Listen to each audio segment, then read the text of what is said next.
So ayan po guys, no, ongoing pa po ang non-Proto Pro license upgrade caravan po ni Move It po, no. So kung mapapansin po natin dito sa labas po ng Move It facility po, no. So napakarami pa pong nakapila dito. So ngayon po guys, ang cut-off po kasi nito ay 5 PM na po. So extended po ito, no, dahil po gusto pong ma-accommodate po lahat po ni Move It yung mga sumali po dito sa programa na ito na non-Proto Pro license upgrade caravan po, no. So lalong-lalo na po dito guys sa loob po guys ng Move It facility po guys. So napakarami na po ditong nasa loob po, no.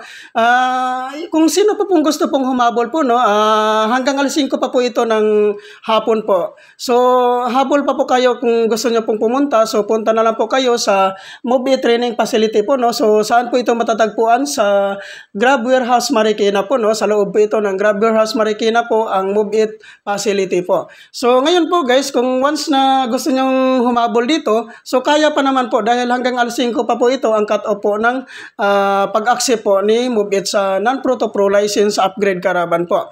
So ito guys, napakaganda po kasi ng programa na ito, no, dahil po marami pong natutulungan si Move It po ng mga non-pro license po na magiging pro na po yung license po nila.